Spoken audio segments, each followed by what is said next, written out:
Hello and welcome to the BuiltOnAir podcast.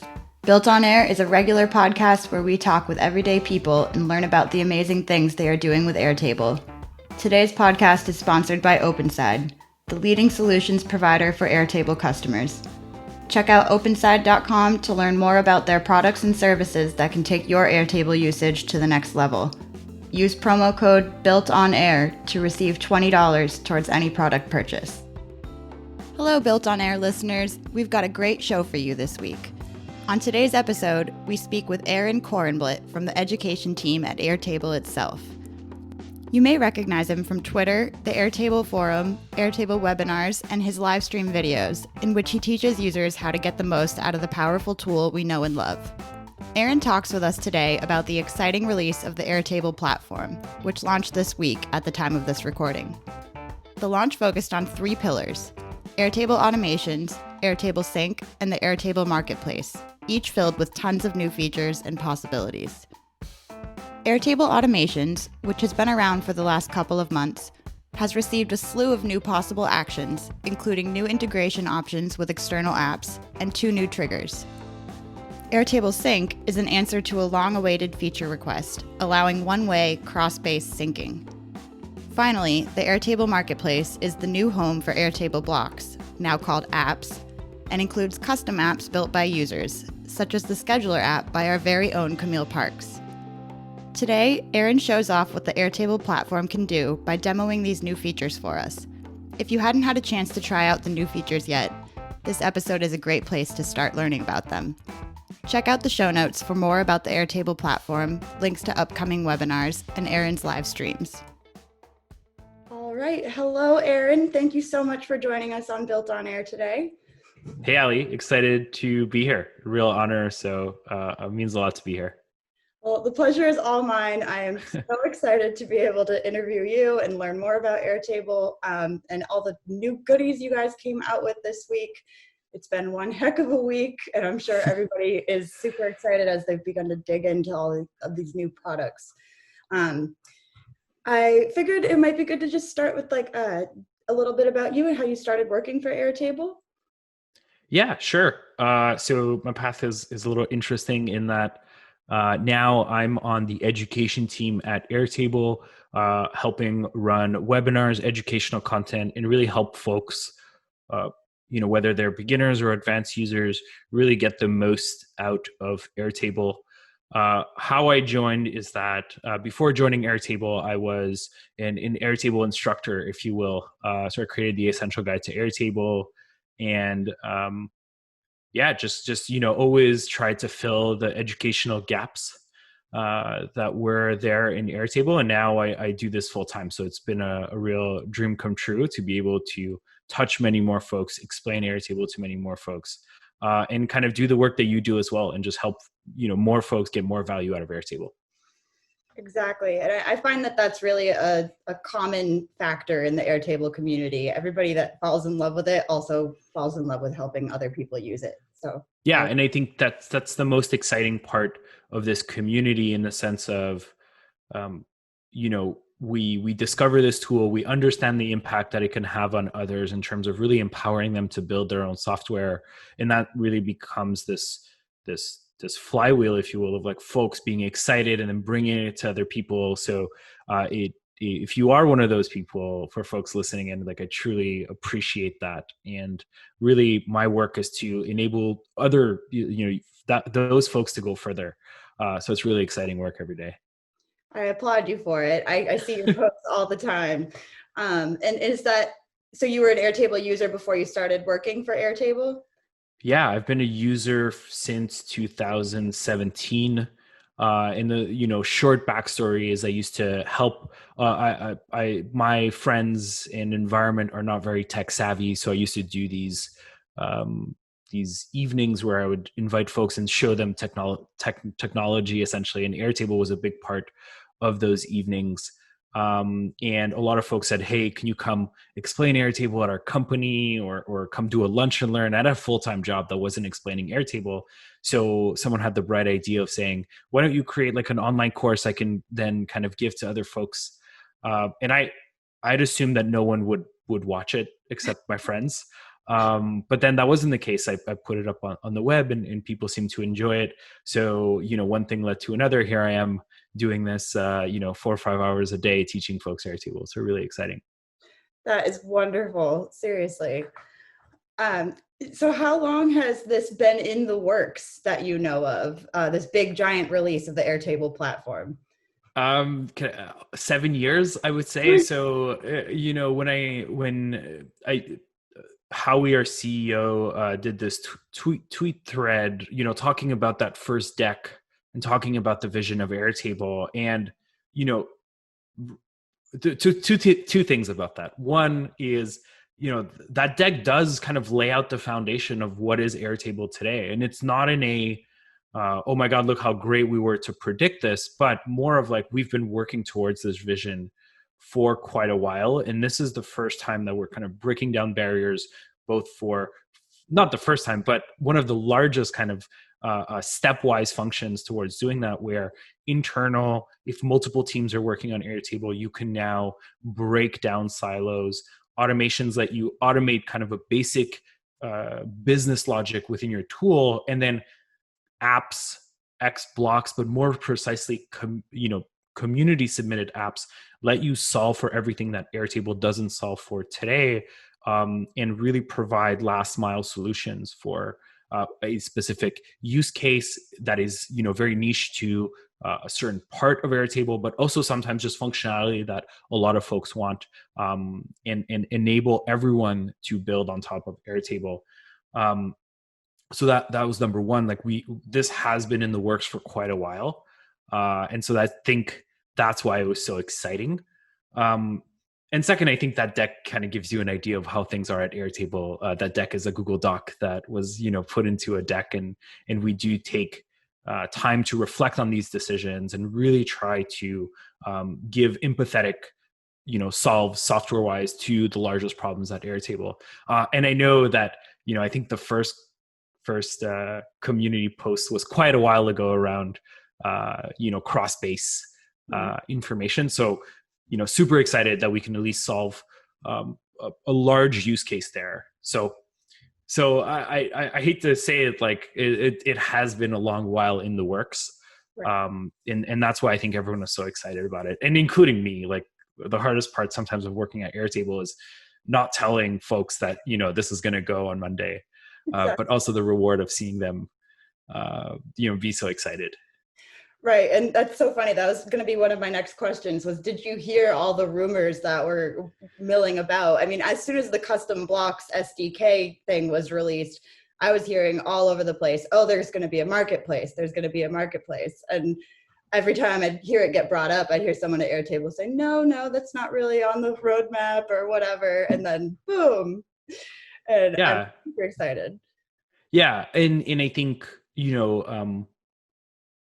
it's sometimes hard. You don't necessarily want to keep things from people, but also, bundling it together gives folks the ability to get excited around things. And so we did, I hope, leave enough tips on the trail, such as, leaving automations, doing the blocks SDK. And, there's a lot of work ahead as well, like a lot of fair questions, good questions that we're excited to tackle. So I think this just shows you the potential from that's available now. And now, like, the work begins, right? So now that we have a marketplace, now that we have Sync, now that we have automations, like, there's a lot of work to be done there, and super, super excited to have everyone along with the ride. And hopefully we have new people along with the ride since the launch as well. So really excited about that. Absolutely. And like you said, with the Airtable Sync solving such a huge use case, that was probably the first major hurdle that I got over when I started learning Airtable. Was I set up a Zap that would, I'd add something to one table and it would get pushed into 6 different bases, and then I had to take it out somehow. And now it's just like click of a button, all done. So yeah. Wonderful. Yeah, Sync is super powerful. I'm so excited. How many times does your work depend on someone else's work? Right. And, what that means today is meetings. Oh, where are you on this? Or, have you changed this piece of information? Or, hey, we completely missed that update that you change this launch date or you change the status of this. So really being able to have it in your base just is great, right? Like there's no, I don't want to, I don't know, there's other ways of saying this. It's just fantastic, right? Especially as organizations have multiple teams working out of multiple bases, and the risk of having multiple sources of truth, right? Or, it's lives somewhere that's not structured. Just I think the reaction of folks speaks for itself of just like how great this is, and I'm mostly excited to hear more around how folks are using it. And then there are probably other things we need to work on. So it's been super exciting. Yeah. Excellent. And so I'm assuming that the initial response has been overwhelmingly positive. Yeah. I mean, the overwhelmingly positive. I think now it's up to the community to build and to show us what's possible here. Obviously, whenever we launch something, we have an idea of how folks are going to use it, a pretty good idea usually. But then we're always both not surprised, but excited about the reaction, and then folks coming back to us and saying, "Here's how we use it. Mm-hmm. Here's what we've unlocked thanks to this." And for me, that's always the most exciting part. So we're excited for folks to use it and to tell us how they're using it. I couldn't agree more. I'm also super excited to see what starts coming out of this. Have you seen anything so far this week that you were like, whoa, we didn't see that coming, and that's really cool?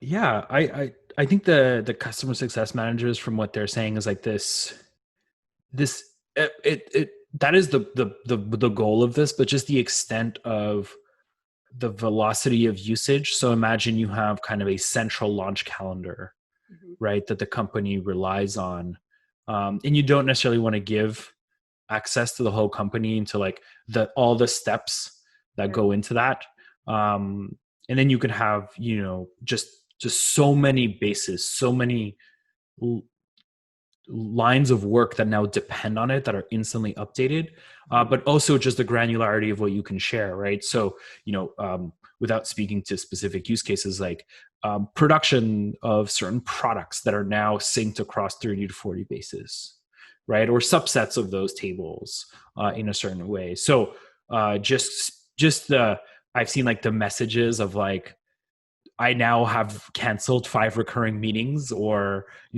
everybody, we now have a true launch Slack channel that whenever we update a source of truth, it actually kind of reverberates across the company.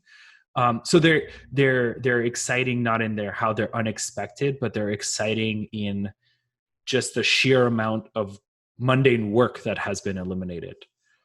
Which for me is the most exciting part, right? So just for folks to be able to do their work and not worry about the work, and just be able to do more. So that's really exciting. Exactly. And one of this is like a very specific part of all of the new things, but the most exciting thing that I've come across so far is one of the new options for automations, to be able to trigger an automation based on an updated record, which yes. In the past, up until Monday, or just was not, I found really crazy ninja-like workarounds with Zapier and linking tables and mm-hmm. everything. But now it's just like, watch this field and tell me when it changes. Yeah. And I think that's one example of what I'm excited for folks to use, right? We especially on the education team, we come in with like some belief of how folks should use and what they will use it for. Mm-hmm. But I receive a lot of tweets or a lot of messages of like, hey, I'm using it in this way, or can we use it in that way? And I'm like, oh, I hadn't necessarily thought of that as a use case. And I'm just really excited where, when you think of updating a record, running a script, that's an endless possibility of talking to either other services or just updating information. So, yeah, no, I could only echo how excited you are, right? So like, I feel that same way. And even running webinars this week, part of our webinar, and I'll show you in a minute when we get into the demo part, is like sending a tweet, right? And but whenever I see that Airtable I'm still excited about it, right? I still get giddy around it. I don't know. Hopefully that feeling will stay. I don't know. Probably it will to a certain extent. But that's just super exciting. Absolutely. And are you guys looking to add more options to the automations, like what you can use for actions with other apps? Yeah, 100%. So automations is both here to stay and here to grow. So what we want is tell us what are those applications that you want Airtable to speak to. What are things within Airtable that you'd like us to improve, whether from an action or a trigger standpoint? And really, we're looking to the community to tell us how they're going to use it. We kind of felt like we wanted to get some apps in there that we know are popular, but we want to, add stuff. I can't give you an exact timeline, but we definitely want this to grow and want automation usage to grow for sure. Absolutely. And I can only see it going upward and onward from here, honestly. I agree. Since it was released, even there's been, I mean, I know you came out with this big platform launch as well, but I've seen more and more things get added over time, more apps and more options. I couldn't be happier with it, honestly.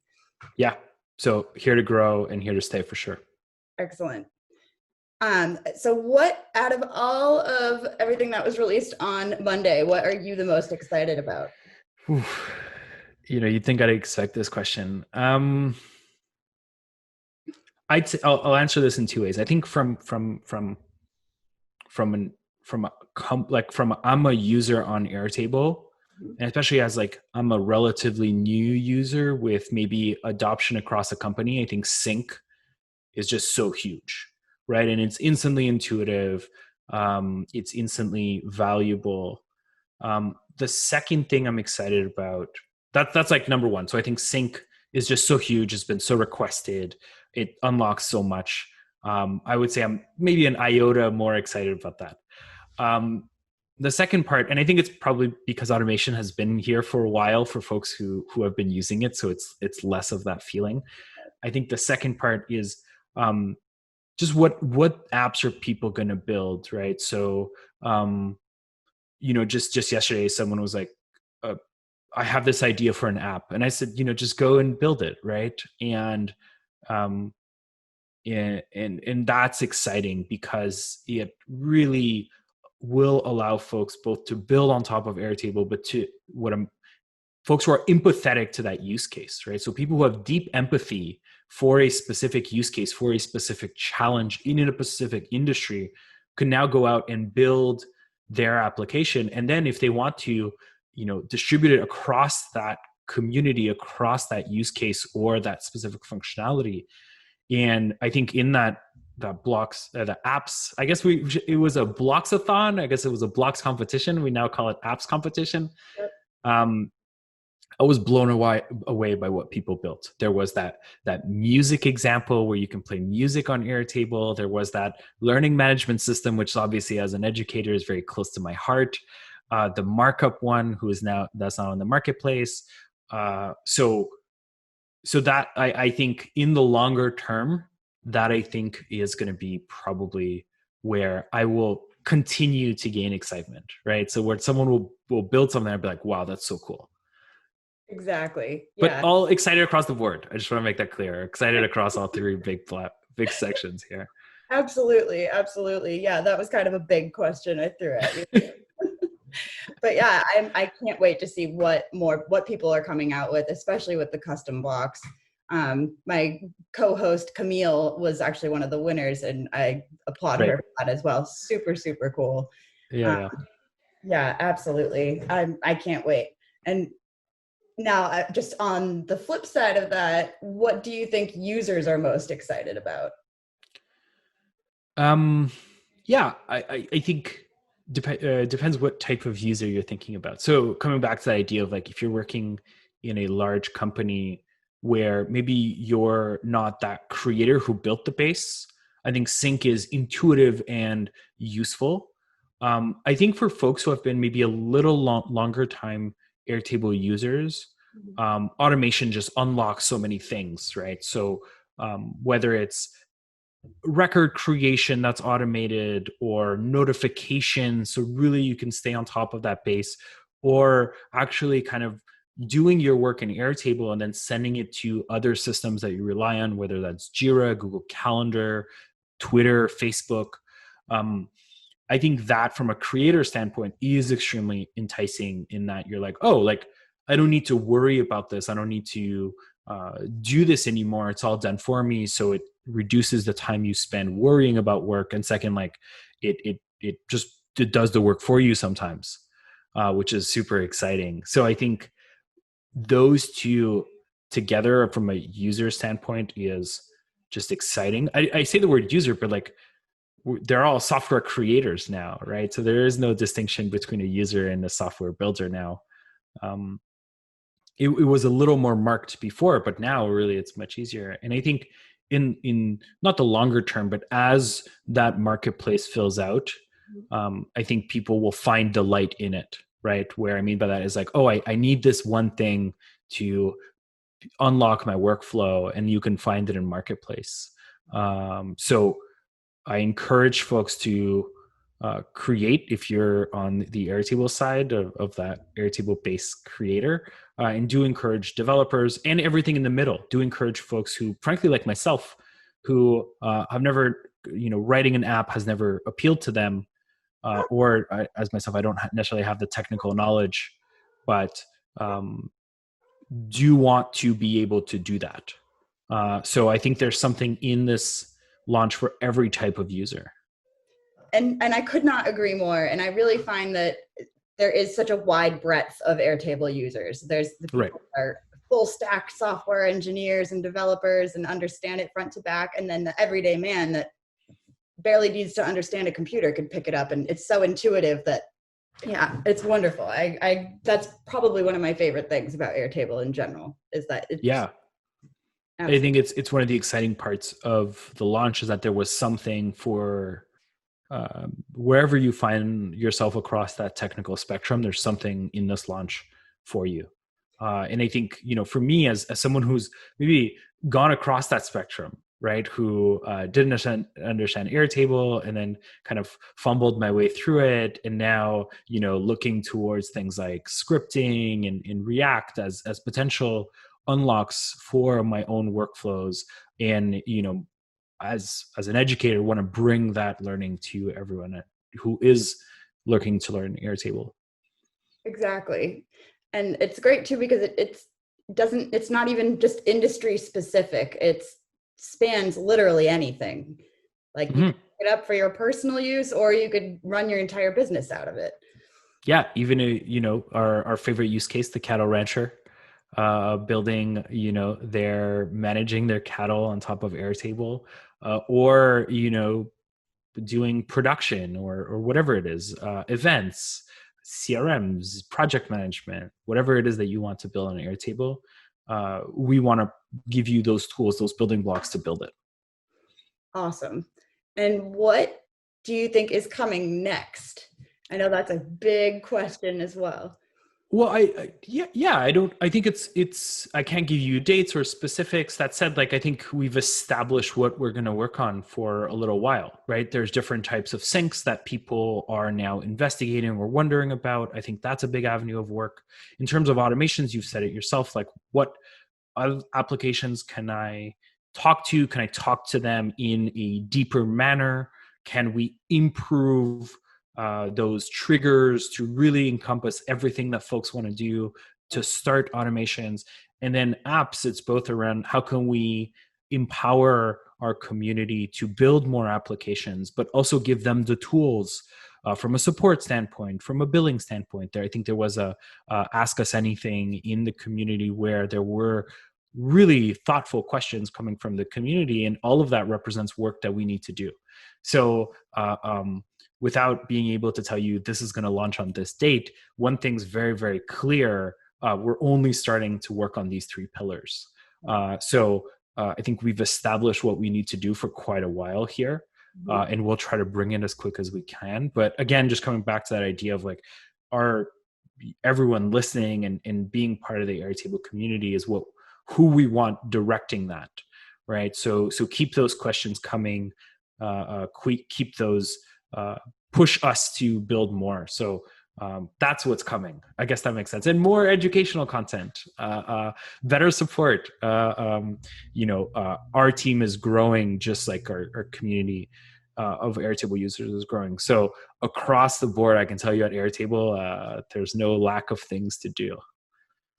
I can imagine. And I've been a user since 2017 as well. And I've seen it's exponentially just grown, like not only the amount of people I've seen posting about it, talking about it, but the features just keep rolling out faster and faster, which I am super impressed and very happy with.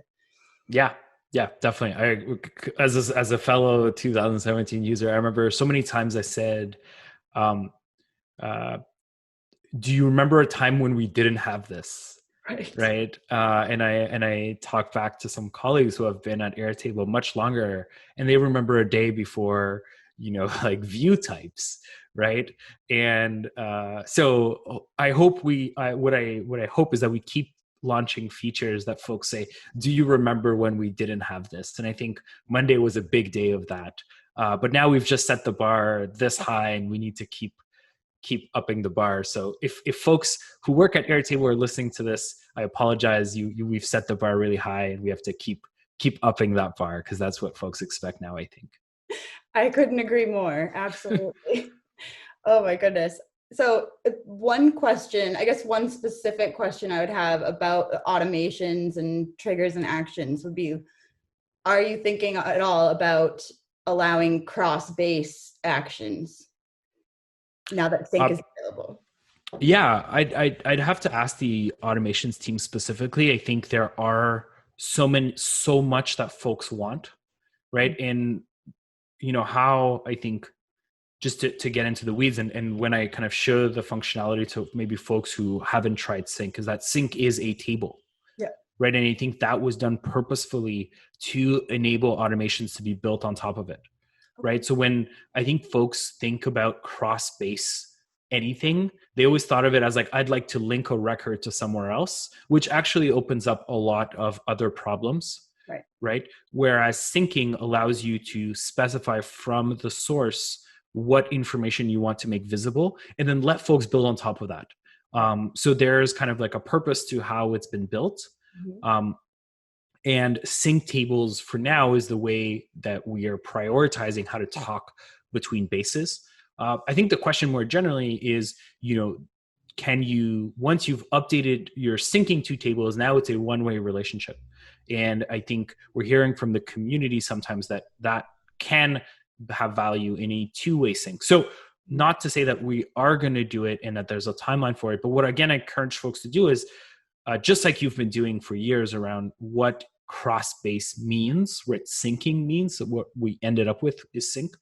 Tell us what that two-way conversation should look like between bases, right? Because we want to be extremely thoughtful if we do release anything and how we build on top of sync. For now, that conversation, I guess I call it a conversation, I shouldn't say this, but the way to communicate between bases is that table sync, and then you can build automations on top of that.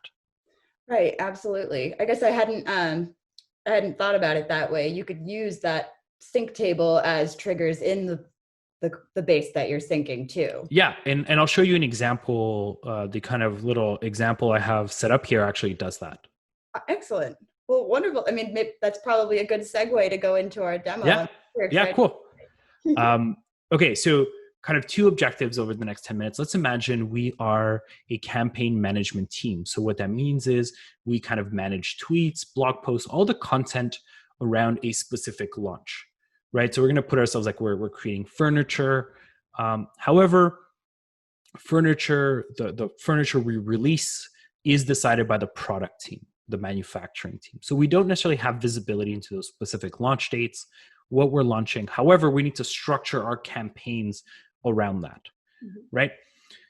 And so just going to quickly introduce the base that we're looking at. It's got two tables, campaigns and content pipeline. And what we see here is that whenever we've decided that or the product team has informed us that a product is about to be launched, we create a campaign around it. So we've got 3 campaigns.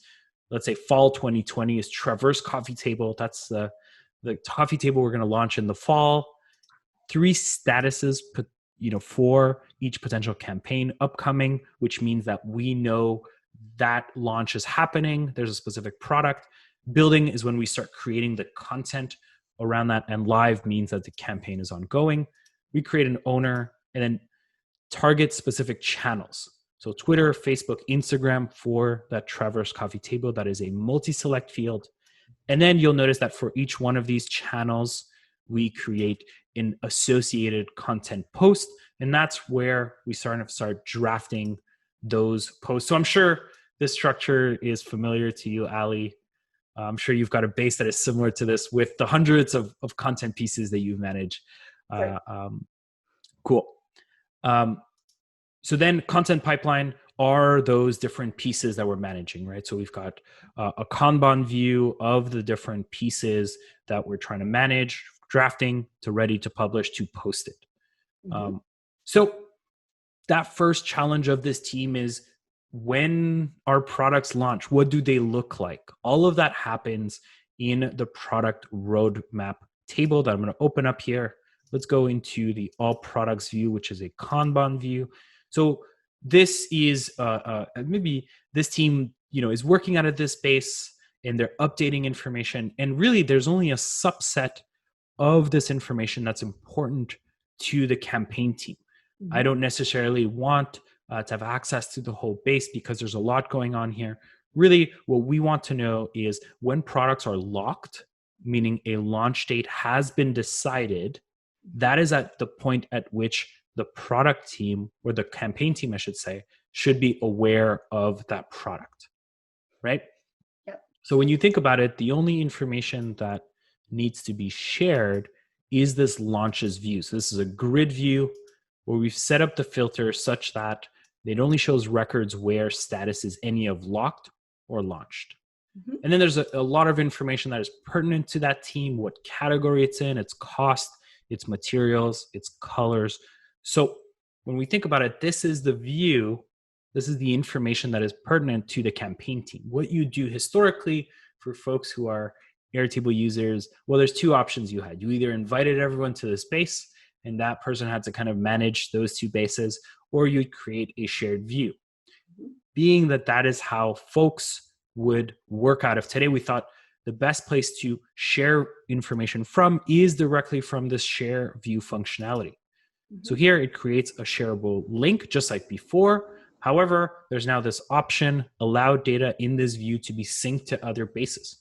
What's important is that the rules and the kind of configuration will match your existing view shared. So if you have a password or you want to restrict to an email domain, only folks who enter that password or that correspond to that email domain will be able to sync the view. Does that make sense? Any questions so far?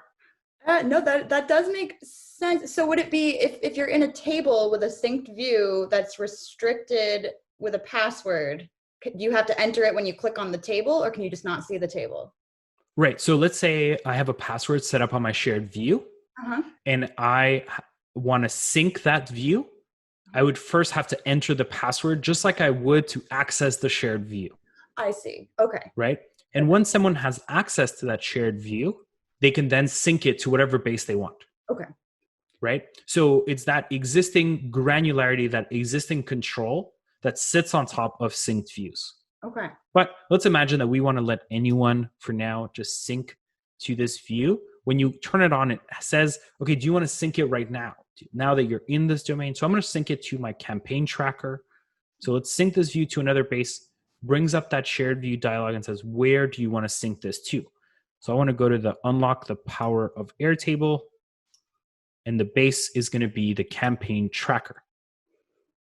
Then some options you can either copy, but we want this to be up to date. So I'm going to create that table. And now we see that in our campaign tracker, we have this launches kind of sync table. Mm-hmm. You'll notice that it has this little sync table emoji, lightning, which is intuitive now. that says this information comes from that other synced table, that view. So anything that changes there will be updated here.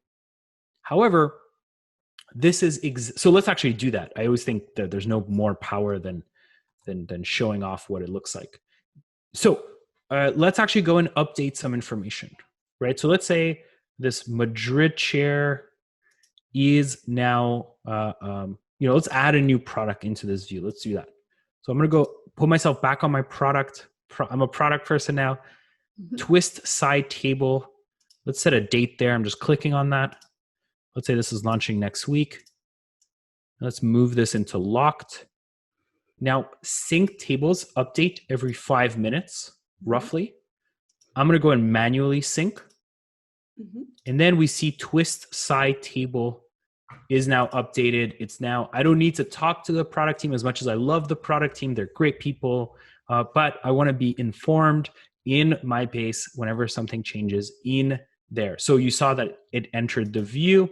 So if we go into launches view, we now see that twist side table right here. It's now in my launches view, and it gets reflected into my sync table. So that is that functionality just in and of itself. That's, I don't know, I still get excited about this every time I show it off. It's so cool. It's really great. Yes. Now this is a table in the base. So what this means is you can then start treating it as a table. And examples of what you can do is you can create linked records, right? So let's say we want to create a new campaign around that product that we just added. So I'm going to add a new record here. Let me remember the name here, twist side table. So let's say it's winter 2020 twist side table. I can call this upcoming. I'm going to put myself as the owner. We're going to go into Twitter and Facebook as those channels that we want to target. And now I can do a linked record and say this campaign is around this specific product. So I'm going to call this product. Whoops, could actually type in the right field. Product. Go into the linked record functionality, and now launches is there. So let's save that, and let's add twist side table. And you'll notice that this acts just like a linked record in, just going to move that here, in our campaigns table. So I can't add records, right? Because the records have to be added in that source table. However, I can add fields in my target table to be able to treat it exactly like an existing table. Now, the second thing I do want to quickly show off is that it also acts just like a normal table when it comes to automations. So for instance, let's say we want to be alerted when a new record is added to our launch table, which means that we have a new kind of campaign we need to prioritize. So let's kind of configure an automation that says when a record is created in this table, which means that it was created or added in that source view, we want to send a Slack message to the whole team saying, hey, we need to create a campaign. So quickly into the second functionality that we introduced, which is automations, which lets you create custom trigger and action sequences on top of your Airtable base. I see you kind of smiling every time I'm going into this, which is really great. It's so great to have like live reactions. I know you've seen it before, but it feels like it's still exciting for you. It is. I get like giddy about Airtable features. Yeah, same. So here, what I'm going to do is, send notification for new product. And, so every automation is composed of an action, a trigger, and then potentially multiple actions. Triggers is what you want your automation to be triggered on, what sets it in motion. So our trigger is when record is created. You can do when record matches conditions. We can explore, if we have some time at the end, some examples of that. So when record is created, which means a new launch, right? A new record was created in this table, meaning a new product has been prioritized. So we're going to select the launches table. Let's click done. add an action. We're going to send a Slack message. I can select a Slack account. Let's say I don't have a connected one. This should work. This one should work. And then let's go social campaigns. That's the channel I want to send to you. And then you kind of have complete control over what you want that message to say. So let's say we say new product has been locked. Product name, if I can only type, is, and you can go and get information from previous steps. So going into step 1, what we want is the name of that product. This field right here. So let's insert the name. And let's say product will be, let's actually not put the date. Let's save some time here. And let's say link to product and pull that URL so someone in Slack can just click on the URL and see the information. An example of what you can do later, you can automatically send a meeting so that you talk about that product using the Google Calendar action. You can tweet about it. You can do whatever you want. So let's click done here. Let's turn this on and let's kind of go through this automation. All right. Let's go into product roadmap, all products, which is the Kanban view. Let's say data side table is now locked. Note that I have to manually do this just because I don't want 5 minutes of silence on your podcast. Now, data side table is a new record. Right? We forgot to update the launch date. Let me go do that. Launch date 25th. One more time. Sync. Now we have that launch date. Still get excited every time. Oh yeah. And then if we go to the automation itself, we see that it's ran successfully to let us know that that Slack message has been sent. If I go into Slack, I'm clicking on a tab for folks on the podcast side, and I can see a message from the Airtable app saying, go check out that product data side table is now locked, and you can go and it'll link to that record in your base. Whew, exciting, right? So cool. Yeah, absolutely. And it's like you've shaved off, at least even just setting this up, it just saves like 5 minutes without having to go to Zapier, set up a view and everything. And oh my gosh, it's just wonderful. Yeah.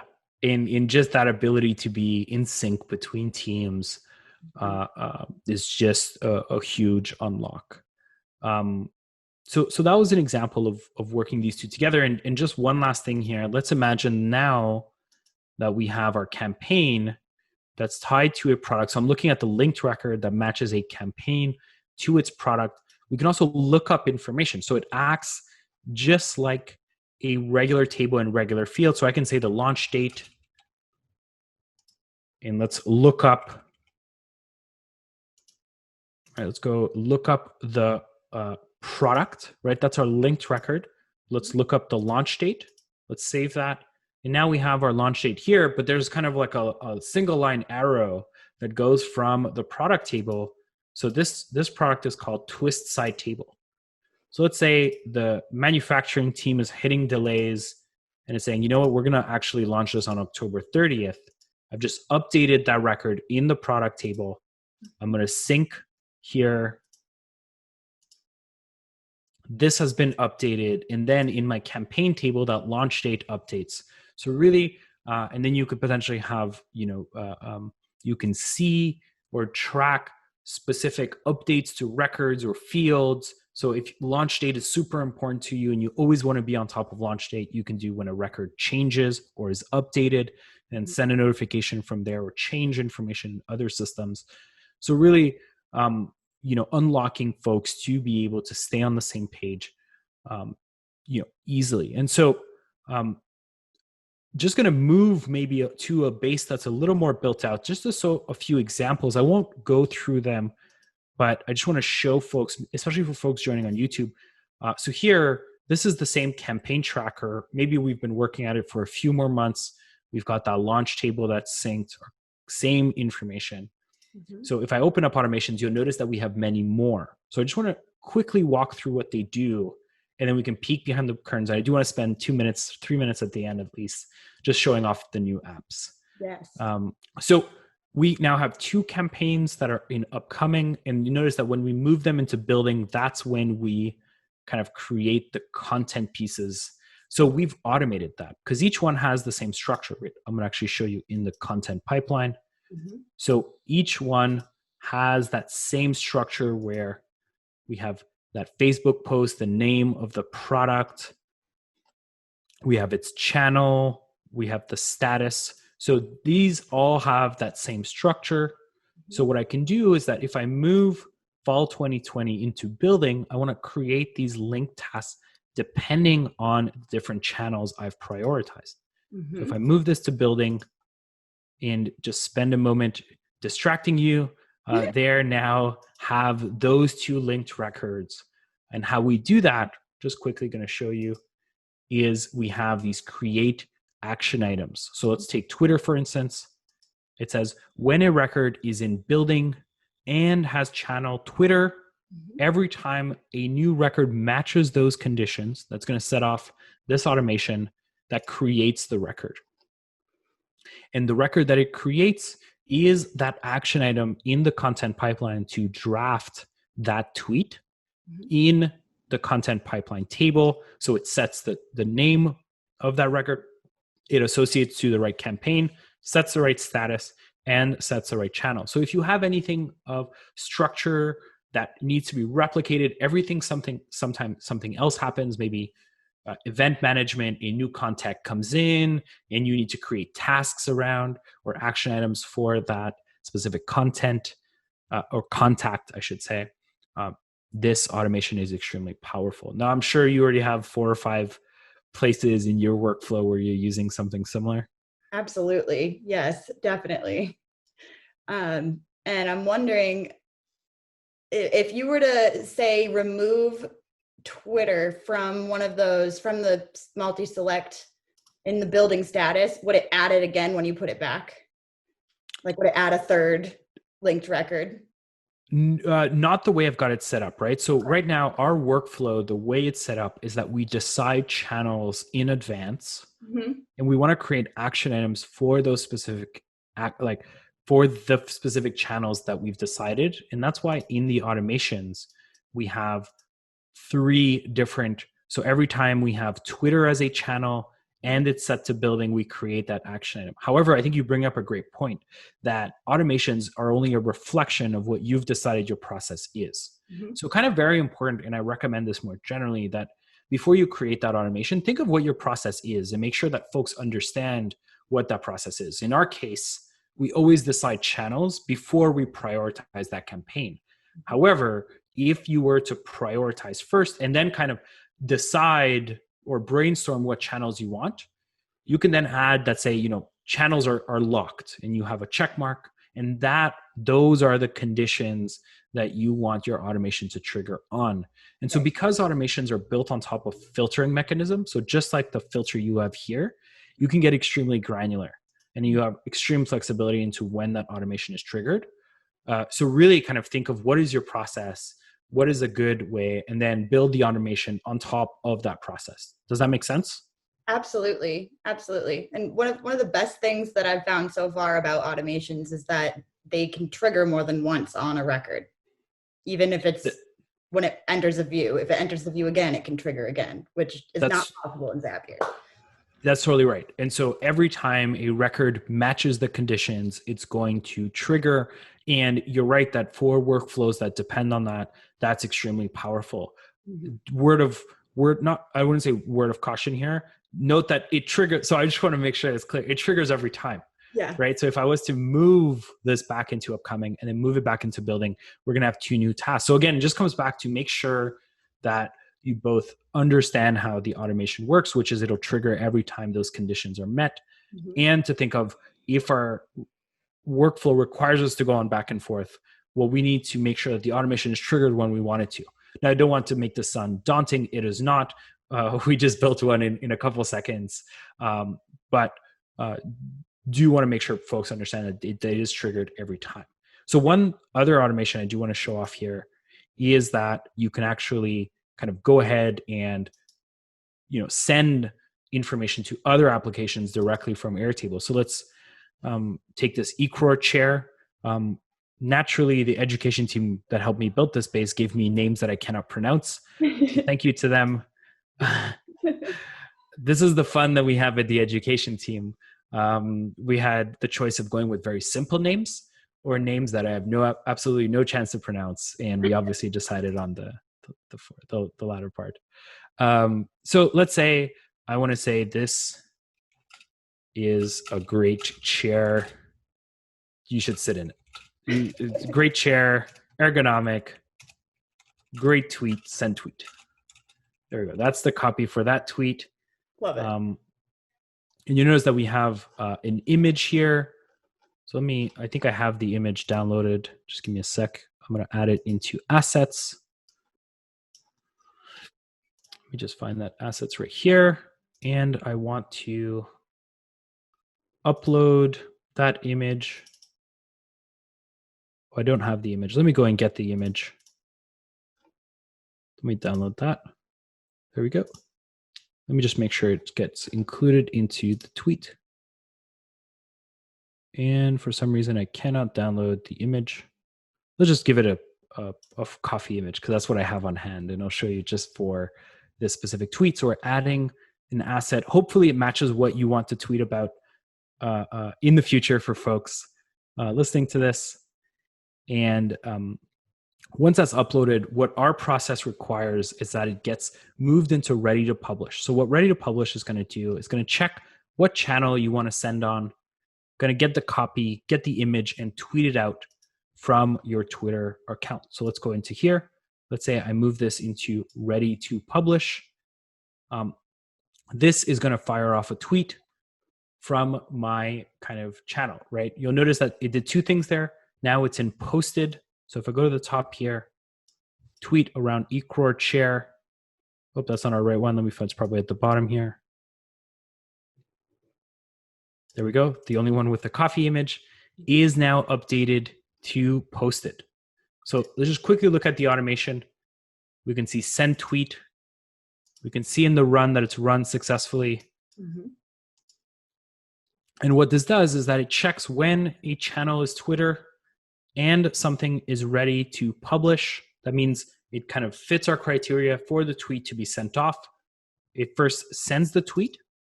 So it goes and gets the copy, adds the asset, and then goes and finds that record with the copy that we just sent off and updates it to post it. And now if I have the right Twitter account here, there we go. The other one, I don't have my account here, unfortunately. So I know that it's been tweeted, and I'll find it and I'll send it off. We'll add it to the show notes. I have the wrong account here. But I can tell you that it's been tweeted. Excellent. We'll definitely put that in the show notes for sure. Yeah. So essentially any kind of triggers or actions, including things like Twitter or Facebook or Jira, Google Forms, Google Sheets, you can send information to that and kind of mix and match those actions as you'd like. So cool. Just super impressive. And every time I see people working with it, I get more and more ideas. So I'm super excited. Yeah, I agree. And so, last words here are have fun with it, build, and please let us know what it is that you built. We're always super excited to learn about how people are using Airtable, both in ways that we expect and ways that we hadn't expected. And that's always great. Absolutely. Well, wonderful. Thank you so much for sharing that with us today and taking the time to talk with me. The pleasure was all mine. Yeah, no, truly it was all mine. So this was so much fun, Ali. I hope we do it again in the future.